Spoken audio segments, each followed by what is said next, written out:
Good afternoon. I would like to call the Human Services Committee, our board to live on Facebook. I guess we are. YouTube. Sorry. Let's see, where's the... This agenda was posted in the office of the county clerk on the 16th day of February 2022. Notice was sent to the West Bend Daily News, Express News, WIBD, WMBC Radio, WTKM Radio, My Community Now, Hartford Times Press, Ewaskum Statesman, and the Milwaukee Journal Sentinel. And we have a quorum. Peter is excused. And would you please rise for the Pledge of Allegiance?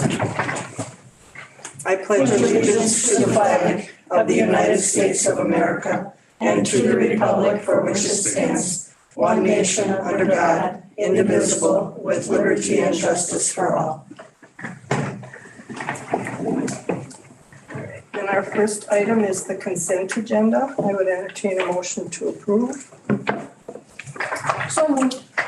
Is there a second? A second. Pam? All those in favor, please signify by saying aye. Aye. Opposed? That motion carries. So we're on to our discussion items, and the first one is the Human Services Director's update. So Julie, you are on. Yep. So just to give you guys an update, the county or the clerk's office has decided to put the any reports, director reports, into the discussion item because there's so many things being pulled in and out. That they just thought that would be the best. So I will just go over this a little bit with you, but if you have any specific questions, I'm happy to take them. But I just wanted to share particularly a campaign that we're working on with Epic Creative. There's been some posting to the Washington County Facebook page if you've seen it, but primarily they're doing purchased ads. So they're targeting people on Facebook and advertising to them specifically. And then they're also doing radio and some print ads as well for us. And so this is in efforts to continue to provide information to the community about access for services and where they can go if they're interested in mental health or substance abuse services. So this was some ARPA funding that we received from the state as a supplement to our substance abuse block grant. And this is one of the categories in which we could spend those dollars. And so this campaign had to get up and running pretty quickly because, you know, as typical, sometimes our grant funding, we got awarded the money in like November and we had to spend it by March. So they were great to work with and really excited about this partnership. We will get a second round of funding March 15th, but we'll have a whole year to spend it. And so I want to be more mindful and planful with our community partners then around how we do a phase 2 of this marketing campaign. So there'll be more information for to come. And then I know we've been talking probably for over a year now about sober living for women in Washington County, and we've been having some discussions with community partners. And so, and I've been having conversations with the county executive. So I am issuing a future funding proposal. Essentially what that means is right now we don't have the dollars earmarked or identified. I think we're hopeful to use the opioid settlement dollars when we receive those. But of course we would be coming to this committee and to the board for approval to spend those dollars. And so this effort is essentially to get a partner lined up and to figure out what it would really take to open a sober living and what's the ability for it to be sustainable if the county was to invest dollars up front. And so I'm hopeful to get that issued by it's almost the end of February now, very quickly by the end of the month, early March. And we'll probably hold it open for a couple of months and then, you know, it'll have an end time for people to respond to it. And then we'll make some decisions going forward from there. Perfect. And then I know in the behavioral health update specifically, we're discussing the children's long-term support wait list. We have discussed this at this committee for the last 5 years. And the state implemented a requirement that we eliminate the wait list for children's long-term support across the state. It was a Medicaid requirement for the state of Wisconsin. And since that time, we have added 2 additional positions, county level positions, to our staff in attempts to eliminate that wait list. Our efforts to eliminate the wait lists are not good at this point. So I handed out to you, it looks like the state of Wisconsin, but it tells you sort of where we are in comparison to other counties in eliminating our wait list. So you can see at this point, we have, if you look over at Washington County, we have 214 children enrolled. We have 61 kids on the wait list, and then we have 9 children that were new last month. So in comparison to other counties, in some counties we look pretty equivalent. In some counties we don't look that great. And primarily is because in 2017, when we were first given the requirement to eliminate our wait list, we had 79 children enrolled, and we had 75 children on the wait list. And so the requirement was by 2019, we would have 154 children enrolled. Well, as you can see, we today have 214 children enrolled, and our wait list really hasn't budged that much from the original 75. One of the reasons for that is we're not seeing children age out like the projections that the state put together. So children are, once they're eligible for children's long-term support, they stay on that program until they're 18. And so we're seeing many children enrolling at a very young age, and they're staying on. And so we're not, even though we've added staff and we've taken children off the wait list, we're not seeing the wait list actually budge because new children are continually being added. I mean, 9 children being added in 1 month is very significant. Does COVID play a role in any of this? Or is the children's numbers increasing? It doesn't really, because it's primarily children with a disability or a behavioral health need, Okay. But it has to be pretty significant. And so what we believe is happening is really just people are understanding this is available, they're getting assessed, they're getting put on the wait list. Whereas before, because the state had a wait list and many children aged out of services before they even came off the wait list, I think many parents didn't even bother. But now that parents are hearing that, you know, their kids are getting serviced and they're getting pulled off the wait list and they're being part of the program, I think more parents who have children in need are going ahead and doing that assessment and getting on the wait list. So we have been talking internally on how to manage this because, you know, as you can tell, we've already added county level positions and did not project to add any for 2022 or 2023. So we are going to be contracting those positions out. We're working with the state to change or increase our case management rate so that it can be a straight fee for service for these contracted staff. The state tells us that this program should pay for itself. It doesn't. I mean, there's still tax levy allocated to it, but they do say that it should pay for itself. So that is our plan, that we are going to be starting a contract in the next couple of months so that we can bring on some additional staff so that we can bring that number down to 0. Has the state set a deadline at all by which you have to? So they're always setting deadlines and they're giving us what I would say is veiled threats. You know, right now they're saying that we could, you know, have a corrective action plan if we don't start to make movement. And not having enough staff is not an excuse for them. Oh, really? So even with the staffing that we have for county level staff, we had lost a few positions, had somebody on maternity leave. So we even had our own sort of vacancies. Now we're fully staffed. And we believe that we'll be able to take like 20 off the wait list right away with a new person that just started. But that's still not satisfactory enough for them. So they say counties cannot use that excuse that they don't have staffing. So what happens if we don't reach that by their deadline? Do they take away funding of some type or anything like that? Or Well, they start with a corrective action plan. I don't know what that would entail specifically. I suppose if we did not become compliant, that they could say that, you know, we're no longer allowed to run this program. You know, we put a fair amount of tax levy into the program. I don't know if they wanted to contract with a, you know, a nonprofit or another organization, you know, if they would be able to bring that to the table that we bring to the table. So I suppose at the very end, if we didn't become compliant, they could say, you know, well, we're going to come in and have somebody else run this program for you. But I think that would be pretty far down the road. Sounds counterproductive. Right. Yeah.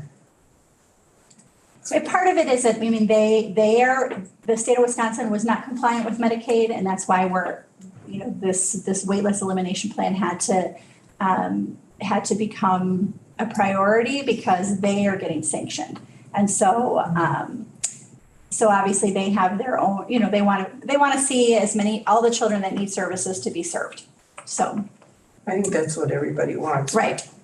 Yes, we definitely want that as well. It feels a little bit like we're swimming upstream because for as you can see, our original plan in 2019 was to have 154 children enrolled and we have 214. So, I mean, we still have 60 or 70 kids at this point on the wait list. We're doing better than Eau Claire. And Chippewa. Yeah. So could you reshare those 2019 numbers? Yep. So in 2017, when they started the elimination plan, we had 79 children enrolled and we had 75 children on the wait list. And we had to start essentially a plan with them, an elimination plan, which is where we added staff. We added a position in 2019 and a position in 2020 to take these kids off the wait list. And so if those numbers had stood as they, you know, originally the original plan was, we would have had 154 children enrolled. But their projection was based on as you're enrolling kids are falling off. But that's just simply not the case. Kids aren't falling off and more kids are coming into service. So why don't they fall off they just stay on? Until they're 18, yes. And so prior, when kids sat on the wait list for years, so maybe a kid came in at 5, maybe after they did birth to 3, they came in at 4 or 5, maybe they sat on the wait list for 5 years. So then they, you know, became eligible at age 10. Well, then they were only on the program for 8 years and then they either would be disenrolled or many of those children also then move into family care as adults. So, but now as we're enrolling children, if we're enrolling them at age 1 or 2 or 3, you know, then they're going to be on our caseload for 15 years or so. And so then, but as we have more kids being eligible, you don't have those older kids that are dropping off as they turn 18.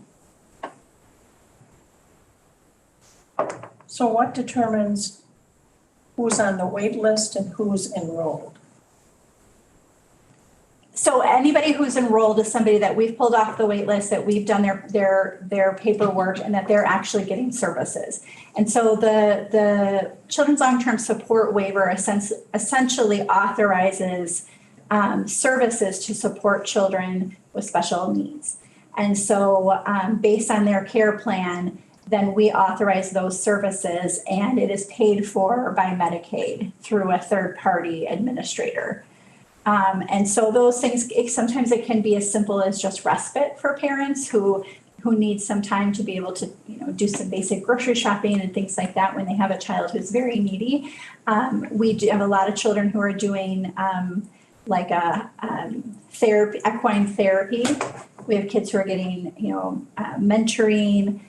They do art therapy, you know, all of those different types of things. Sometimes parents actually just need support in supplies.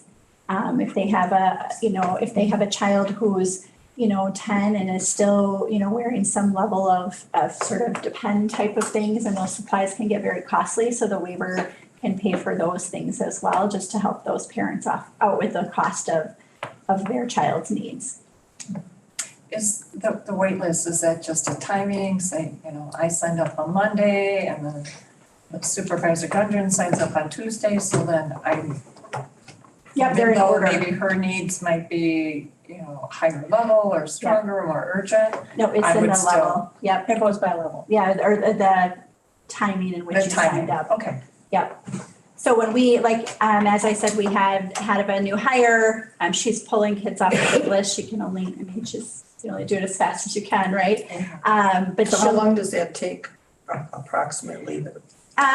generally it depends. So, they're reaching out to the family, they're setting up the appointment, they're going out and meeting with them, they're doing the care plan, so some of it is dependent on the family and how quickly they can meet with them and their schedule. But it does take a couple of months for somebody to have a full caseload. Okay. And so, well, now I lost my train of thought, but either way. We'll ask you another question. So they'll go, if she says, I'm gonna take the next 20, it'll be who's top of the wait list, who's been on the wait list the longest, Okay. and then go down from there. And sometimes, we do reach out to families and sometimes then they decline, but not very often. So level of need is not part of it? Right, that's correct. So your level of need determines the dollar amount that you might be authorized. So there's kind of an average amount that each is spent on each child. But some children have, a much higher need and some have a much lower need. And so kind of evens out as far as the dollars that are spent. And the way that it pays for itself is that our case managers bill their case management time to Medicaid.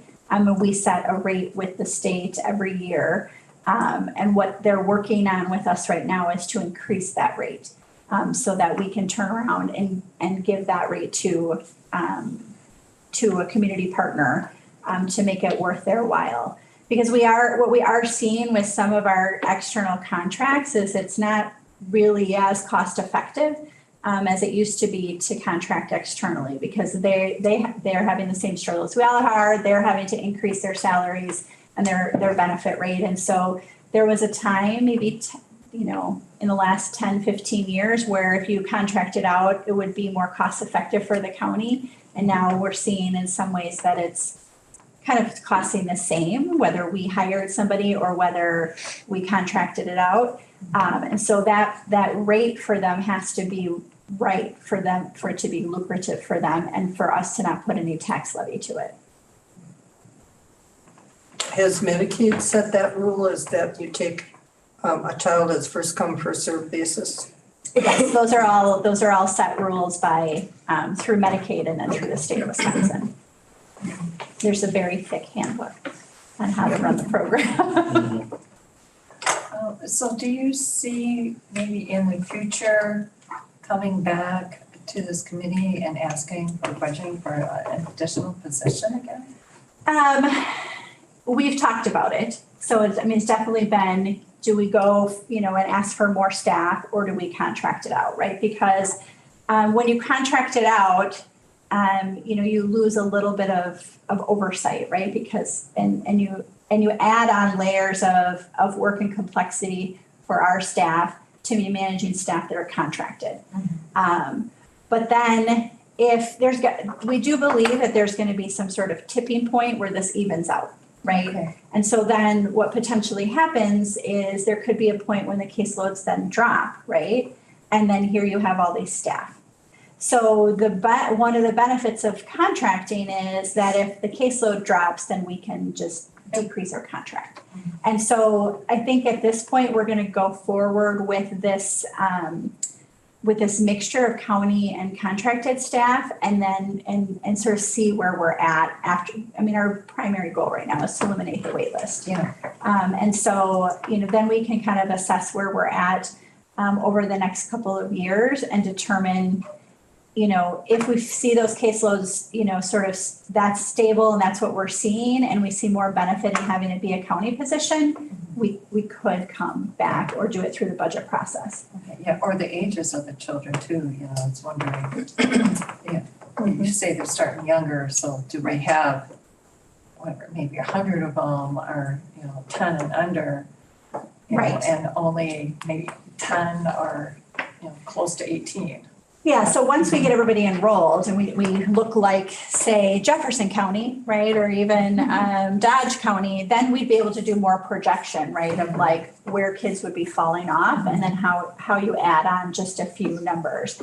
But it's when you're kind of sitting in this, I'm glad we're not Waukesha. Yeah. I'll tell you that much, so. And in many counties, many counties are having this conversation with the state and it's been sort of a 50-50 mix.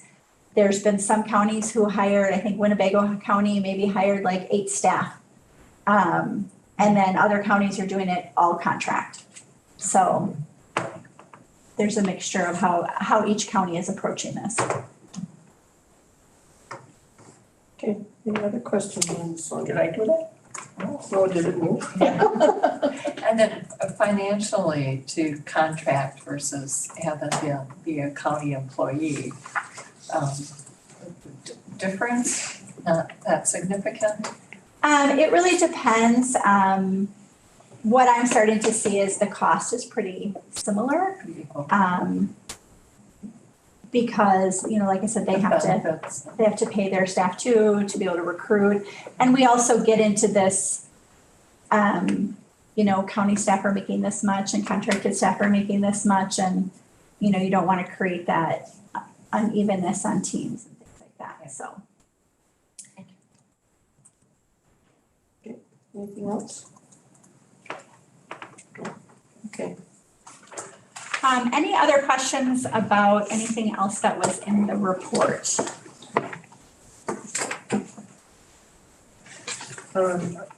My own comments, I'm glad you're working with Epic Creative. They're a local company, so that's a good thing.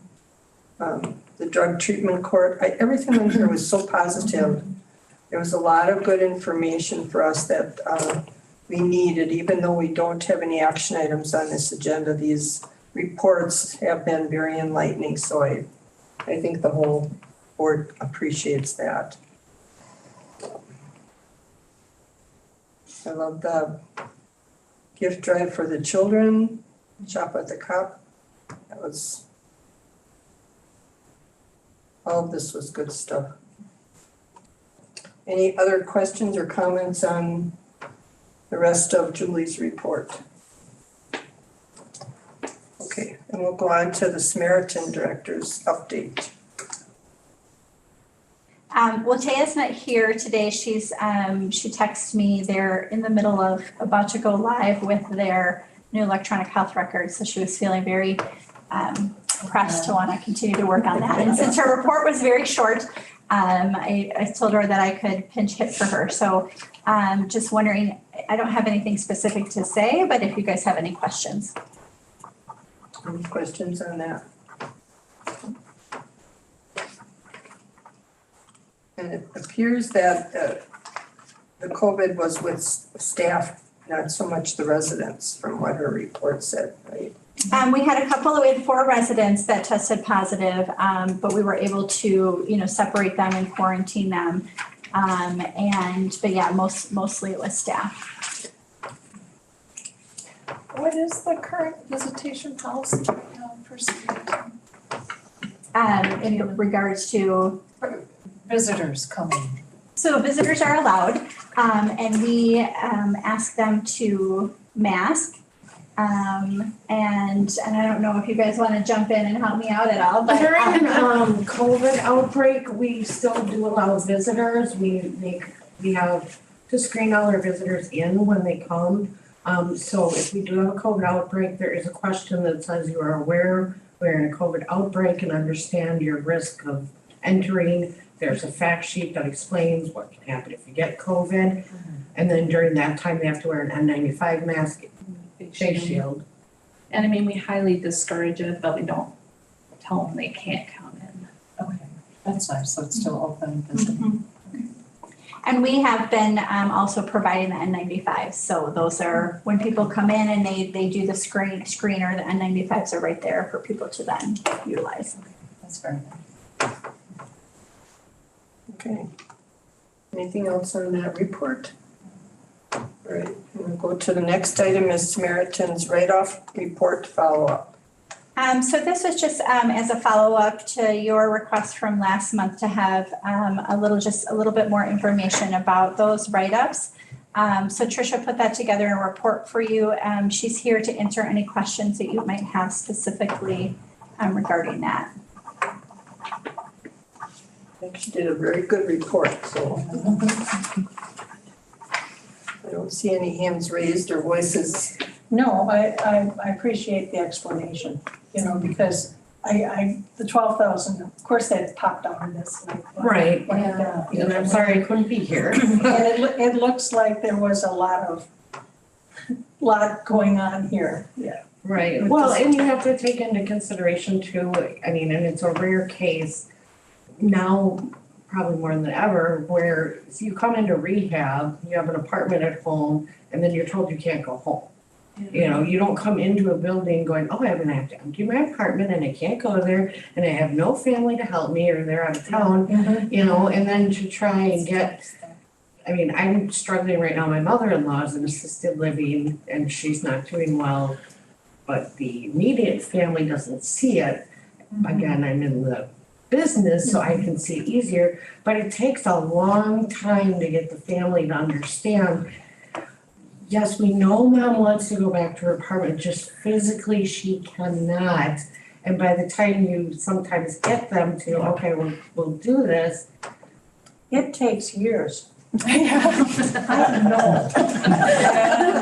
Yes. And then unfortunately, by the time we're all on the same page, the person passes away and then you're stuck, but we've really, since I've come aboard almost 8 years now, we keep kind of tweaking our processes of what's working, what's not working. We're very aggressive on the front end of, do you need help? Do you have the funds?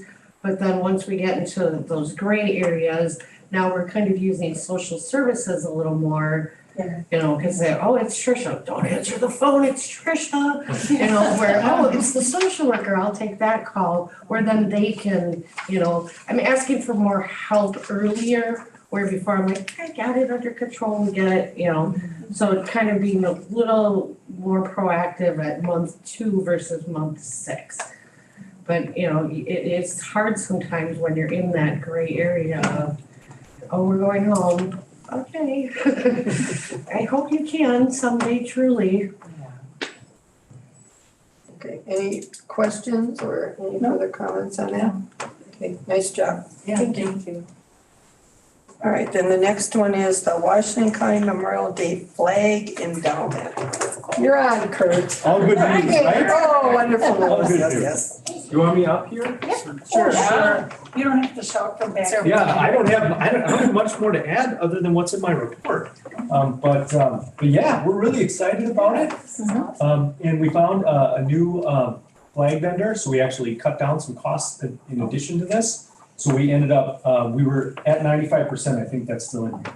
95% self-supporting, we're 100% self-supporting because we were able to cut some of those costs, which was fantastic. Apparently the American Legion sells their own flags, who would have known, right? But they do it at a decreased cost because it's a nonprofit. So we got it a lot cheaper, 20 cents less a flag, which when 5,000 flags, that's a whole lot of money. So we're really happy about it. We're in a good position, and it looks like we're going to grow exponentially from now forward. And unless something big changes, like high cost of metal or something like that, hopefully issues around the globe do not cause any of those problems. But as long as the markers and the flags stay around the same cost, we should be really good for a long time. Wow, what a wonderful report. Yeah, thank you. Thank you so much. It's nice to say good things. And just for the benefit of the public, all those millions of people out there watching this, we are saving the county money.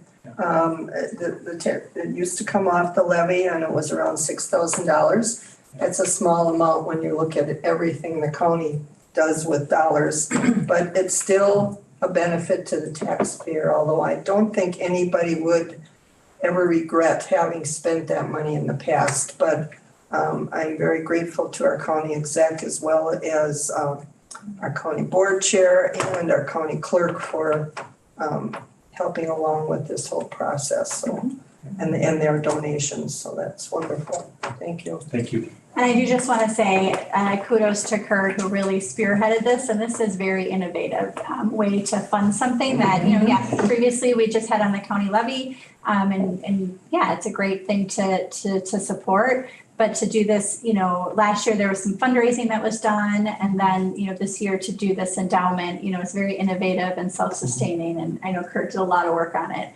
So a lot of legalese stuff to make sure all the T's are crossed and the I's are dotted. So it's very exciting. Great, that takes care of that one. And then our last one is Health and Human Services Summer Intern. Yep, so last month I came before you to share with you that we were going to be doing some adjustments to some positions and moving some things around, and that we were using budgeted dollars from a position that we were not filling. And so one of the things that we're also looking to do is to create a summer internship position. This is we do a lot of internships in human services, and a lot of them are connected to requirements for social work. If you get an undergrad in social work or a master's in social work, you're required to do, I call it free labor, so many hours for so many semesters of working somewhere as an intern. We still do a lot of those and provide a lot of opportunities. But we wanted to create a paid summer internship that would report to me, but work with all of Health and Human Services on different projects. There's always different things that divisions and departments are doing that they could use a little bit of support. And this is really a great opportunity for us to give that exposure to somebody who's in college and wanting to get into the field. And so we've been, again, one of those things we've been talking about when we made the decision to not fill this position, that this is one of those ideas of what we could do with those dollars. And so, have talked it through with the budget office, and obviously are bringing this forward to you just for your information and any questions you might have. One thing I want to just make sure that you understand about this position that we're using the money from, I know it can sound a little like, what are you doing? This position, when we did our 2022 and 2023 budget, had somebody in that position. And then just as soon as you do that, you submit that budget, everything changes. And so somebody resigned, and we made the decision to not fill that internally and do a contract, because this is one of those positions that we can do a fee for service contract. We have an existing partner who already staffs positions for us. And so they've already added on that position. And so we've kept this position vacant. The budget office has done their due diligence and changed it in their paperwork so that we don't come to them a year from now and be like, oh, we want to fill this position. Yeah. They'll be able to say, Aaron Dahl. He'll be like, no. So in my discussions with him, pending, just this discussion at this committee, he's already made the changes in the county, sort of in his budget documents, that this position's eliminated, that we are going to create this summer intern. And then from last month, we change a classification of a position. We still will have a significant savings because I think at this point, the position was about $95,000 and we're spending a little bit over 10. So we're still going to have a savings of, probably 84,000. Where does the money come though for the fee for service position? That's through Medicaid billing. So there's certain positions, and not all of them, that we can do Medicaid billing for all the work that we do. So comprehensive community services is one of those. Mm-hmm. And we have a mixture of contracted staff and county staff because as a way to that program, again, as that program grows or needs to contract, we can manage that a little bit easier with contracted staff.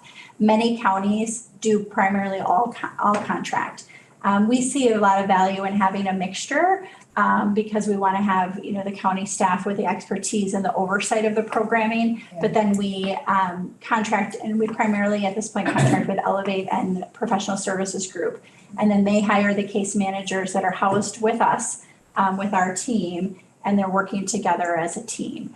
But they bill everything that they do to Medicaid, and we reimburse them for that. So is that what happened in this position when you had somebody in that case management position? Was their salary billed to Medicaid then?